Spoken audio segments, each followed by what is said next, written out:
Hello dear viewers, आप सभी का मेरे चैनल मैकेनिकल मेंटेनेंस में स्वागत है। Your go to channel for all the things related to industrial mechanical maintenance. हमने पिछली वीडियो में देखा था कि एक मैकेनिकल मेंटेनेंस इंजीनियर कौन होता है, उसकी रिस्पॉन्सिबिलिटीज़ क्या होती है। उसके बाद हमने देखा था कि एक इंडस्ट्री में कौन से रूटीन एक्टिविटीज़ कैरी आउट की जाती है और कौन सी non routine activities carry out की जाती है। और एंड में हमने देखा वो टॉपिक्स की लिस्ट जो हम फ्यूचर वीडियोस में कवर करने वाले हैं। अगर आपने अब तक वो वीडियो नहीं देखा है तो उसका लिंक डिस्क्रिप्शन में दिया गया है। इस वीडियो में हम कवर करने वाले हैं इंडस्ट्रियल सेफ्टी इंडक्शन को। इसमें हम देखने वाले हैं वो जनरल सेफ्टी इंस्ट्रक्शंस जो एक फ्रेशर को दिए जाते हैं। बाद में हम कुछ सेफ्टी रिलेटेड टर्म्स भी देखेंगे और लास्ट में हम देखने वाला है कुछ जॉब स्पेसिफिक पीपीईज जो अलग अलग जॉब एग्जीक्यूट करते वक्त एग्जीक्यूटिंग पर्सन को यूज करने चाहिए, वो भी हम देखने वाला है। सबसे पहले जनरल सेफ्टी इंस्ट्रक्शंस बताए जाते हैं। उसमें जो सबसे पहला इंस्ट्रक्शन रहता है वो ये है कि प्लांट प्रीमाइसेस में बिना आईडी के और बिना गेट पास के एंट्री अलाउड नहीं है। दूसरा जो इंस्ट्रक्शन जो जनरली दिया जाता है irrespective of type of industry, वो ये है कि प्लांट प्रीमाइसेस के अंदर मैच स्टिक अलाउड नहीं है, लाइटर अलाउड नहीं है, सिगरेट पीना अलाउड नहीं है, टोबैको कंजम्पशन, अल्कोहल कंजम्पशन, ये सब कुछ अलाउड नहीं है। तीसरी जो चीज़ है वो है कंपलसरी पीपीईज यानी कि पर्सनल प्रोटेक्टिव इक्विपमेंट्स। प्लांट के अंदर अगर किसी को एंटर करना है तो उनको कंपलसरी कुछ चीज़ें पहननी रहती है, जैसे कि एक हैट पहनना कंपलसरी है, सेफ्टी हैट या तो सेफ्टी हेलमेट, सेफ्टी शूज़ होना कंपलसरी है with steel toe, safety goggles और ईयर प्लग्स। ये मिनिमम एसेंशियल पीपीईज है जिसके बिना प्लांट में एंट्री अलाउड होती नहीं है। जो हेलमेट होता है सेफ्टी हेलमेट, वो भी कलर कोडेड रहता है। जो व्हाइट हेलमेट रहता है वो बेसिकली प्लांट एम्प्लॉइज के लिए रहता है, वो are on permanent payroll of the company. जो येलो हेलमेट रहता है वो कॉन्ट्रैक्टर वर्कर्स के लिए रहता है। Blue helmet for visitors, green helmet for safety officers यानी कि the persons who are going to respond in case of an emergency. और जो रेड होता है वो फायर फाइटर्स के लिए रहता है। जो भी रेड हेलमेट वाले बंदे हैं वही सिर्फ फायर फाइटिंग कर सकते हैं, ये इंडिकेट करने के लिए ये हेलमेट दिया जाता है। प्लांट प्रीमाइसेस के अंदर मोबाइल्स भी परमिटेड नहीं होता, वो भी पहले से ही बताया जाता है। जिन लोगों को अप्रूवल दिया जाता है वही बस मोबाइल लेके जा सकते हैं, ये भी बताया जाता है। प्लांट प्रीमाइसेस के अंदर जब भी कोई व्हीकल ड्राइविंग किया जाता है तो बिना लाइसेंस के ड्राइविंग नहीं कर सकता कोई बंदा। और depending on type of plant and type of industry जो स्पीड लिमिट होती है वो भी सेट करके रखते हैं। कहीं कहीं पे 15 किलोमीटर पर आवर के ऊपर नहीं जा सकते, कहीं पे 20 का रहता है तो कहीं पे 20 का रहता है। जनरली 30 के ऊपर मैंने अब तक कहीं पे देखा नहीं है, except for emergency response vehicles. सिर्फ वही परमिटेड है अबाउट 30 या तो जो भी स्पीड लिमिट सेट की गई है उसके ऊपर जाने के लिए। और लास्ट में जो चीज़ कंपलसरी वो ये है कि कोई भी काम बिना परमिट के नहीं करना चाहिए, ये भी एक सेफ्टी इंस्ट्रक्शन है। So these are the general safety instructions that are given in every safety induction irrespective of type of industry. अब आते हैं हम सेफ्टी रिलेटेड टर्म्स पे जो कि आपको सेफ्टी इंडक्शन के वक्त काफ़ी सुनने को मिलेंगे। तो सबसे पहला जो चीज़ आपको सुनने को मिल सकता है वो है एक असेंबली पॉइंट के बारे में। असेंबली पॉइंट इज़ बेसिकली एक लोकेशन जहाँ पे लोगों को इकट्ठा होना है अगर कोई प्लांट में इमरजेंसी आती है या तो कोई नेचुरल डिजास्टर आता है। इसका पर्पस यही है कि जब एक जगह पे लोग इकट्ठा हो जाते हैं तो हेड काउंट किया जा सके। प्लांट में कितने लोग एंटर हुए थे उसके लिस्ट ऑलरेडी एंट्री गेट से अवेलेबल रहती है। इन केस एंट्री गेट की जो लिस्ट है और हेड काउंट का जो नंबर है वो मैच नहीं होता तो जो रेस्क्यू टीम है उनको एक जनरल आइडिया आ जाता है कि कितने बंदे प्लांट में अभी भी हैं। So they can contact that person और try to contact that person and they can know whether that person needs to be evacuated और नॉट। दूसरा जो टर्म आप सुनेंगे वो है एस्केप रूट। असेंबली पॉइंट पे हमें असेंबल होना है, लेकिन उसके लिए रास्ता कौन सा फॉलो करना है। हो सकता है कि जो बंदे प्लांट के अंदर अभी काम कर रहे हैं उसमें से कोई विजिटर हो सकता है तो कोई फ्रेशर हो सकता है। तो जनरली उन सबको एग्जैक्ट रूट पता नहीं होता, तो उनको कौन सा रास्ता फॉलो करना है असेंबली पॉइंट पे जाने के लिए, वो होता है एस्केप रूट। ये जनरली ग्राउंड फ्लोर पे मार्किंग किया जाता है विथ एरोस जो इंडिकेट करते हैं कि आपको स्ट्रेट जाना है, कहाँ से लेफ्ट मुड़ना है, कहाँ से राइट मुड़ना है, कहाँ पे ऊपर जाना है। ये जो सारी चीजें रहती हैं वो मार्किंग की जाती है। फिर आता है विंड सॉक, यानी कि विंड के लिए दस्ताने। हम जो पैर में जो सॉक्स पहनते हैं वही सॉक्स की बात यहाँ पे चल रही है, ना कि हमको जो इलेक्ट्रिसिटी से झटका लगता है वो वाले शॉक की बात नहीं चल रही। ये बेसिकली एक हाई क्वालिटी फैब्रिक मटेरियल से बनाया जाता है और इसका सिर्फ कॉनिकल रहता है। ये इसका जो मेन पर्पस है वो है विंड का डायरेक्शन दिखाने के लिए, यानी कि दिशा दिखाने के लिए, दिशा सूचक यंत्र भी बोल सकते हैं। और इससे हम जो प्लांट के अंदर हवा चलती है, विंड चलती है, उसका स्पीड का भी अनुमान लगा सकते हैं। हम जो अनुमान लगाते हैं वो किलोमीटर पर आवर या तो नॉट्स के टर्म में नहीं रहता, ये बेसिकली जनरल टर्म्स में रहता है।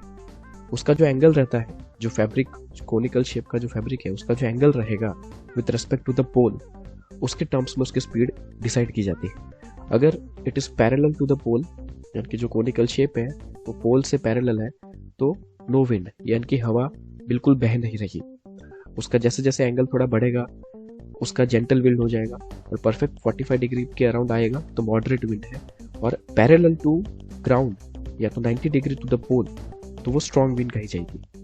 इसका पर्पस ये रहेगा कि सेफ्टी पर्सनल ये डिसीजन ले सकते हैं कि हाइट पे काम कंटिन्यू करना है कि नहीं, क्योंकि जनरली 6 मीटर के ऊपर अगर टेम्पररी प्लेटफॉर्म के ऊपर काम करना है तो स्ट्रॉन्ग विंड्स के अंदर वो काम अलाउड नहीं किया जाता। वैसे ही अगर कोई क्रेन से काम करना है या तो हाइड्रा से काम करना है मटेरियल लिफ्टिंग के लिए या तो मटेरियल शिफ्टिंग के लिए, तो स्ट्रॉन्ग विंड कंडीशन में वो परमिसिबल नहीं रहता। तो ये जो डिसीजन है वो विंड शॉक की मदद से लिया जाता है। तीसरा जो काम है विंड शॉक का वो है एस्केप रूट डिसाइड करने का।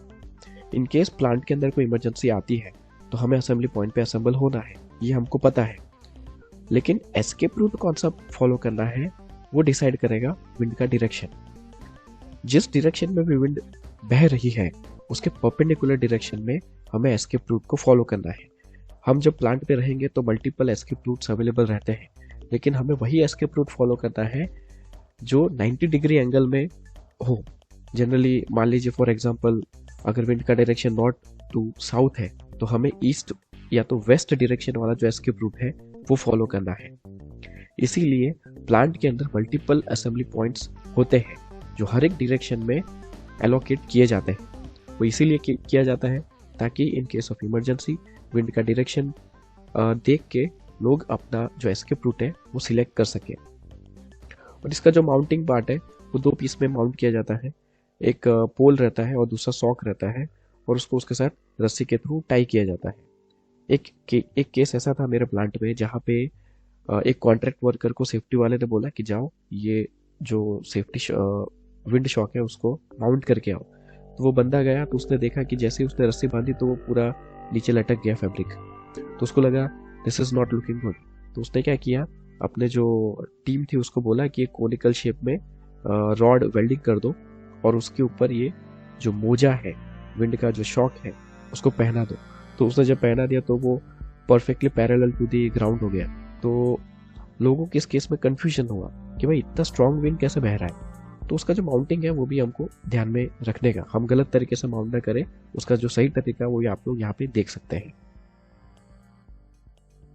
उसके बाद जो आता है वो है फायर हाइड्रेंट। ये बेसिकली एक डिवाइस है जहाँ से फायर फाइटर्स को पानी का सप्लाई मिलता है। यहाँ पे क्या है कि वो लोग अपना होज कनेक्ट कर सकते हैं और जैसे ही वाल को ऑन करेंगे, वाल को ऑपरेट करेंगे, वहां से उनको पानी का सप्लाई मिल जाता है। फिर आता है फायर हाइड्रेंट मॉनिटर्स। ये फायर फाइटर्स को पानी डिलीवर करता है और इस केस के अंदर जो होज रहती है उसकी रिक्वायरमेंट नहीं रहती। ये उसी लोकेशन पे लगाया जाता है जहाँ पे बड़ी मात्रा में आग लगने की संभावना रहती है। ये एक लोकेशन पे फिक्स किया जाता है और ये 2 प्रकार के होते हैं, हाई वॉल्यूम लो रेंज, यानी कि उसके अंदर से जो पानी बहेगा वो ज़्यादा क्वांटिटी में बहेगा लेकिन उसका जो पानी फेंकने की जो डिस्टेंस है वो कम डिस्टेंस रहेगी। ये जनरली ग्राउंड लेवल पे जो फायर होने के चांसेस रहते हैं उस लोकेशन में लगाया जाता है। दूसरा टाइप का जो आता है वह लो वॉल्यूम हाई रेंज, यानी कि इसके अंदर से जो पानी आएगा उसकी मात्रा कम रहेगी लेकिन जो पानी फेंका जाएगा वो काफ़ी दूर तक फेंका जाता है। तो ये टिपिकली उस लोकेशन पे लगाया जाता है जहाँ पे आग लगने की संभावना हाइट पे ज़्यादा रहती है, यानी कि किसी बिल्डिंग के टॉप पे या तो किसी इक्विपमेंट के टॉप पे या तो किसी स्ट्रक्चर के टॉप पे। तो वहाँ उतनी ऊंचाई तक पानी फेंकने के लिए लो वॉल्यूम हाई रेंज वाले फायर मॉनिटर्स लगाए जाते हैं। और इनका जो कंस्ट्रक्शन होता है वो इस तरीके का होता है कि उसको हम हॉरिजॉन्टली भी घुमा सकते हैं और वर्टिकली भी अप एंड डाउन कर सकते हैं। इस स्लाइड में आप देख सकते हैं अलग अलग टाइप्स के जो HVLR रहते हैं और उसके कंपोनेंट्स। आप देख सकते हैं कि उसके ऊपर हैंडल्स भी दिए रहते हैं जो उसको रोटेट करने के लिए यूज किए जाते हैं। It could be operated with A round wheel और सिंपल हैंडल। फिर आता है फायर कॉल पॉइंट, या तो उसको मैनुअल कॉल पॉइंट भी बोला जाता है या तो फायर अलार्म कॉल पॉइंट। ये बेसिकली एक डिवाइस है जो एक्टिवेट अगर करेंगे तो फायर अलार्म जो सिस्टम है वो एक्टिवेट हो जाती है। इसको एक्टिवेट करने का दो तरीका रहता है। जो फर्स्ट टाइप का जो होता है उसके अंदर कांच होता है, जिसको जैसे ही ब्रेक करेंगे अंदर का जो बटन होता है ऑटोमेटिकली बाहर आ जाता है और सायरन एक्टिवेट हो जाता है। दूसरे टाइप के अंदर क्या रहता है कि उसके अंदर एक छोटा सा पुल डाउन मैकेनिज्म रहता है, जिसको पकड़ के बंदा नीचे खींचेगा तो फायर अलार्म सिस्टम एक्टिवेट हो जाती है। इसका फायदा यह है कि जो विटनेस है जिसने इमरजेंसी को देखा है वो रेस्क्यू टीम को या तो फायर टीम को अलर्ट करने के लिए इस चीज का यूज कर सकते हैं। फिर आता है सेफ्टी शावर या तो इमरजेंसी शावर या तो आई वॉश। ये बेसिकली उस सिनेरियो के लिए यूज होता है कि इन केस अगर किसी को केमिकल का एक्सपोजर हो जाता है या तो किसी गर्म पानी का एक्सपोजर हो जाता है तो उस एक्सपोजर के कारण जो सीवियरिटी है वो कम करने के लिए ये चीज़ यूज़ की जाती है। इन केस केमिकल आँख के अंदर चला गया तो आई वॉश के थ्रू वो पानी आंखों में डाल सकता है। इन केस केमिकल अगर पूरे बॉडी पे लग गया है तो वो शावर का यूज़ करके वो केमिकल को अपने शरीर से धो सकता है। फिर आता है कम्युनिकेशन पॉइंट या तो कॉन्टैक्ट पॉइंट या तो लाउडोफोन या तो PA सिस्टम। इसका यही पर्पस रहता है कि प्लांट में जब बंदे काम करते हैं तो उनको मैसेज कन्वे करने के लिए ये सिस्टम यूज होती है। कंट्रोल रूम से उनको मैसेज जब किया जाएगा तो वो प्लांट के अंदर वो मैसेज को सुन सकते हैं और उसी के थ्रू वो कंट्रोल रूम में बातें भी कर सकते हैं। ये जनरली वहाँ पे यूज होता है जहाँ पे जनरली मोबाइल ले जाना अलाउड नहीं रहता है। कुछ लोग सोचते होंगे कि मोबाइल अगर अलाउड है तो फिर PA सिस्टम का क्या काम है, लेकिन कुछ कुछ ऐसे प्लांट रहते हैं, कुछ कुछ ऐसे एरियाज रहते हैं प्लांट के जहाँ पे हर किसी के पास मोबाइल नहीं होता और उस सिनेरियो में अगर कोई मैसेज कन्वे करना है तो इसके थ्रू किया जाता है। इन केस अगर कुछ इमरजेंसी आती भी है तो वो इमरजेंसी भी सबसे पहले कंट्रोल रूम में कन्वे करने के लिए ये सिस्टम के थ्रू ही वो मैसेज पहुंचाया जाता है। इसको कैसे ऑपरेट किया जाता है, वो जब प्लांट में आपको परमिट किया जाएगा तो वहाँ पे प्लांट का जो टीम रहता है वो जनरली ट्रेनिंग दे देता है। फिर आता है फायर एक्सटिंग्विशर। ये हमने कहीं ना कहीं पे तो देखा ही होगा, गाड़ी के अंदर देखा होगा, हॉस्पिटल्स के अंदर देखा होगा। ये जहाँ जहाँ पे फायर के रिस्क रहते हैं वहाँ पे ये अवेलेबल होता ही है। एक्चुअली ऐसा तो हमें घर में भी रखना ही चाहिए, बिकॉज हमारे घर के अंदर भी फायर की सिचुएशन हो सकती है। तो बेसिकली इसका पर्पस यही है कि इन केस अगर कोई फायर होती है, कंट्रोलेबल फायर, ठीक है, तो उसको बुझाने के लिए, तुरंत बुझाने के लिए इसका यूज़ कर सकते हैं। तो अलग अलग टाइप्स की जो फायर रहती है उसके हिसाब से अलग अलग टाइप के फायर एक्सटिंग्विशर होते हैं। अगर मान लीजिए कि सॉलिड्स के कारण जो फायर होती है उसको बुझाने के लिए क्लास A यूज़ होता है, जैसे लकड़ी से हुआ, कपड़ा जलने से हुआ, पेपर जलने से हुआ, ये टाइप की जो फायर्स होती है उसको क्लास A बोलते हैं। क्लास B यानी कि अगर लिक्विड के जलने के कारण हुआ, जैसे कि डीजल है, पेट्रोल है, केरोसिन है, तो क्लास B यूज़ करना है। क्लास C उस सिनारियो में यूज़ करना है जब जो फायर है वो किसी गैस के कारण लगी है, जैसे कि LPG है, हाइड्रोकार्बन है, CNG है, वगैरह वगैरह वगैरह। क्लास D इन केस जो फायर हुआ है वो किसी मेटल के जलने के कारण हुआ है, जैसे मैग्नीशियम, उसके कारण अगर आग लगी है तो उस केस में क्लास D का फायर एक्सटिंग्विशर यूज़ करना है। और क्लास K का जो फायर एक्सटिंग्विशर है वो उस सिनारियो में यूज़ करना है जब जो आग है वो इलेक्ट्रिकल वायर्स के कारण लगा है। इसको ऑपरेट करने के लिए एक टेक्निक भी यूज़ की जाती है, समझाई जाती है, जिसको पास टेक्निक बोलते हैं। पास यानी कि PASS, P मीन्स पुल और प्रेस। जनरली ये एक्सटिंग्विशर्स के अंदर एक पिन रहता है जिसको पुल करके लीवर को अनलॉक किया जाता है। तो किसी किसी एक्सटिंग्विशर्स के अंदर एक नॉब होता है जिसको जैसे ही प्रेस करेंगे तो उसके अंदर का जो मैकेनिज्म होता है वो एक्टिवेट हो जाता है, यानी कि अंदर का जो सॉल्यूशन होता है वो बन जाता है। तो P यानी कि पुल या तो प्रेस। उसके बाद होता है A यानी कि एम, यानी कि जो नोजल है उसको पकड़ के हमें जो फायर का बेस है उसके ऊपर एम करना है। उसके बाद स्क्वीज यानी कि जो लीवर है उसको दबाना है, या तो जो भी उसका एक्टिव करने के लिए जो मैकेनिज्म है उसको दबाना है। और स्वीप स्वीप यानी कि वो जो नोजल है उसको साइड टू साइड मूवमेंट करना है at the base of the fire. So in this way we can easily put out a fire. अब आते हैं हम जॉब स्पेसिफिक पीपीज के ऊपर। पीपीज जैसा हमने स्टार्टिंग में बोला, पर्सनल प्रोटेक्टिव इक्विपमेंट्स। हमने जो स्टार्टिंग में जनरल इंस्ट्रक्शंस के अंदर जो पीपीज की बात की जाती है वो ऐसे पीपीज हैं जिसको पहने बिना प्लांट में परमिट किया नहीं जाता। लेकिन ये जो जॉब स्पेसिफिक पीपीज हैं वो ऐसे पीपीज हैं जो डिफरेंट डिफरेंट एक्टिविटीज़ में जो अलग अलग टाइप के रिस्क रहते हैं उसको टैकल करने के लिए यूज़ करना चाहिए। जैसे एग्जांपल हम लेंगे आई एंड फेस प्रोटेक्शन। हम सेफ्टी गॉगल्स तो पहन रहे हैं बट वो जनरल सेफ्टी गॉगल्स हैं। मान लीजिए कि बंदा केमिकल हैंडल कर रहा है तो केमिकल स्प्लैश हो सकता है उसकी आंखों में, तो उसके लिए केमिकल स्प्लैश गॉगल्स रहते हैं जो पूरी आई को कवर करता है और सील कर देता है ताकि उसमें केमिकल्स के ड्रॉप ना जाए। वैसे ही फेस शील्ड, अगर ग्राइंडिंग कर रहा है तो जो स्पार्क्स है उसकी आंखों में ना जाए, उसके फेस पे पूरा ना लगे, तो वो प्रोटेक्ट करने के लिए फेस शील्ड यूज किया जाता है। उसके बाद job specific PPs for respiratory protection. Plant में कई बार ऐसे लोकेशन होंगे जहाँ पे बंदा जब काम करेगा तो वो डस्ट इनहेल कर सकता है, इंसुलेशन का डस्ट हो सकता है वो, ठीक है।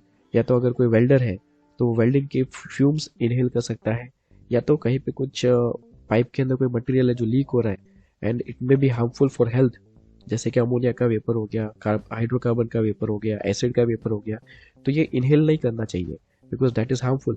तो इस केस में कार्ट्रिज मास्क भी यूज हो सकते हैं। तो cartridge mask and the dust mask they come under job specific PPs. फिर आता है job specific PPs for hand protection. अब हम जो ग्लव्स की बात करते हैं जो जनरली प्लांट में विजिट करते वक्त यूज करते हैं वो कॉटन ग्लव्स रहते हैं। वो अपने हाथ खराब ना हो और हाथ में छोटी मोटी चोट ना लगे इसलिए वो यूज करते हैं। लेकिन कई ऐसे सीनारियो रहता है जहाँ पे जो रिस्क है, जो हजार्ड है वो ज्यादा रहता है। जैसे कि अगर ग्राइंडर अगर कटिंग कर रहा है तो वो अगर कॉटन ग्लव्स यूज करेगा तो इजीली उसके हाथ कट सकते हैं। तो इस केस के अंदर कट रेजिस्टेंट ग्लव्स यूज किए जाते हैं जो high level of cuts avoid कर सकता है। वेल्डर अगर वेल्डिंग कर रहा है तो जनरली उसका जो वेल्डिंग टॉर्च रहता है और फिलर जो रहता है उसके बीच में बहुत ज़्यादा टेम्परेचर रहता है, तो इस केस में उसको हीट रेजिस्टेंट ग्लव्स यूज़ करना रहता है। अगर कोई कॉन्ट्रैक्ट वर्कर केमिकल के ड्रम्स अगर शिफ्ट कर रहा है या तो कुछ केमिकल हैंडल कर रहा है तो उस केस में केमिकल रेजिस्टेंट ग्लव्स यूज़ करना चाहिए। और अगर इलेक्ट्रिशियन अगर वो कोई इलेक्ट्रिकल सिस्टम पे काम कर रहा है तो उसको इलेक्ट्रिकल शॉक न लगे इसलिए इंसुलेटेड ग्लव्स दिए जाते हैं उसको, जो बेसिकली इलेक्ट्रिकल इंसुलेशन से कोटिंग किया जाता है। उसके बाद जो जॉब स्पेसिफिक पीपी है वो है फुट प्रोटेक्शन के लिए। हम जो जनरली सेफ्टी शूज़ पहनते हैं वो स्टील टो वाले होते हैं, तो उनकी जो सोल होती है वो ऐसे मटेरियल की बनी रहती है जो पॉइंटेड ऑब्जेक्ट्स को अंदर पेनिट्रेट करने नहीं देती। लेकिन ये जो सोल है उसका मटेरियल का क्वालिटी केमिकल का जो एक्शन है उसको रेजिस्ट नहीं कर सकता, जो कोरोसिव फ्लूइड रहते हैं उसको रेजिस्ट नहीं कर सकता। तो ऐसे सिनारियो में special type of safety shoes भी आते हैं जिसका जो सोल होता है उसका मटेरियल ऐसे मटेरियल से बना होता है, ऐसा कंपोजिशन का होता है जो कोरोसिव फ्लूइड को भी रेजिस्ट कर सकता है। कोरोसिव फ्लूइड यानी कि एसिड हो सकता है या तो ऐसा कोई केमिकल जिसके कारण मटेरियल गल सकता है। तो ऐसे केमिकल्स में जब बंदे को मूवमेंट करना है तो उस केस में इस टाइप का स्पेसिफिक सेफ्टी शूज यूज करना चाहिए। फिर मान लो कि अगर ऐसे एरिया में जाना है जहाँ पे फ्लोर फ्लड हो चुका है, यानी कि पानी से हो सकता है या तो एसिडिक वाटर से हो सकता है या तो गर्म पानी से हो सकता है, तो ऐसे सिनारियो में जो फ्लूइड है वो पैरों में लगे ना, पैरों के कांटेक्ट में ना आए, इसीलिए गम बूट्स भी यूज किए जाते हैं। अब देखते हैं बॉडी प्रोटेक्शन के लिए जो जॉब स्पेसिफिक पीपीज आते हैं वो ये अलग अलग टाइप के रहते हैं depending on the type of exposure. अगर केमिकल में काम करना है तो केमिकल का एक्सपोजर अगर रोकना है तो उसके लिए पीवीसी सूट रहता है। अगर ऐसे एरिया में काम करना है जहाँ पे फायर हजार्ड ज़्यादा है तो उसके लिए आईएफआर सूट रहता है। Intermittently fire retardant suit use करते हैं, कई कई पे उसको इनहेरेंटली फायर रिटार्डेंट सूट भी कहते हैं। बिकॉज इसके अंदर जो फैब्रिक यूज़ किया जाता है उसके अंदर कुछ ऐसे एडिटिव्स यूज़ किए जाते हैं जो उसको जलने नहीं देते। फिर आता है कंडेंसेट स्प्लैश सूट। अगर मान लीजिए किसी गर्म पानी में यानी कि कंडेंसेट वाली लाइन के अंदर आपको काम करना है, तो उस केस में ड्यू टू सम सिचुएशन वो जो कंडेंसेट है वो आपकी बॉडी पे स्प्लैश हो सकता है, तो इस केस में आपको हॉट बर्न हो सकता है। तो इसको अवॉइड करने के लिए कंडेंसेट स्प्लैश सूट यूज़ किया जाता है। जो इलेक्ट्रिशियंस रहते हैं जनरली उनके लिए आर्क फ्लैश सूट यूज़ किया जाता है। ये उसी सिचुएशन में यूज़ करना है जब लॉकआउट लेना है, या तो किसी इलेक्ट्रिकल पैनल के अंदर काम करना है, या तो किसी इलेक्ट्रिकल बस बार के अंदर कनेक्शन का काम करना है। क्योंकि इस सिचुएशन में क्या है कि वो वायर्स लाइव रहते हैं, वो जब लॉकिंग कर रहे होते हैं या तो अनलॉकिंग कर रहे होते हैं, टैगिंग या तो टैग आउट कर रहे होते हैं, तो उस केस में आर्क फ्लैश होने का चांस है। तो इसका जो टेम्परेचर रहता है आर्क का वो बहुत ही ज़्यादा रहता है, वो किसी भी चीज़ को गला सकता है इंस्टेंटली। तो उसके कारण स्किन इंजरी ना हो इसलिए आर्क फ्लैश सूट यूज़ किया जाता है। अब ये जो जॉब स्पेसिफिक पीपी है वो फॉल प्रोटेक्शन के लिए और रिट्राइवल सिस्टम के लिए यूज़ होता है। यानी कि जब भी किसी को हाइट पे काम करना है तो हाइट से वो गिर सकता है, ऊंचाई से गिर सकता है, तो उस केस में उसका जो फॉल है उसको रोकने के लिए पीपी यूज़ होता है, वो है full body harness. It is also type of job specific PPE. और फुल बॉडी हार्नेस का दूसरा पर्पस ये रहेगा कि इन केस अगर बंदा ऐसी जगह पे काम कर रहा है जहाँ से रेस्क्यू करना मुश्किल है, तो उसके अंदर ऐसे अरेंजमेंट रहता है जहाँ पे रेस्क्यू का जो रोप रहता है वो फिक्स किया जा सकता है, और उससे जो भी कॉन्ट्रैक्ट वर्कर है या तो जो भी बंदा काम कर रहा था उसको वहां से खींच के बाहर निकाला जा सकता है। तो उस केस के लिए ये job specific PP full body harness use होता है। तो दोस्तों this is the end of the video. I hope आपको कुछ ऐसी चीज़ें जानने को मिली होगी जो आपने पहली बार सुनी होगी, पहली बार देखी होगी, और ऐसी ही जो इन्फॉर्मेशन है वो अगले वीडियोस में हम कंटिन्यू करने वाले हैं। So be hungry for knowledge, like the video, share the video, subscribe the video, and keep watching for upcoming videos if you wish to develop your technical skills. Thank you.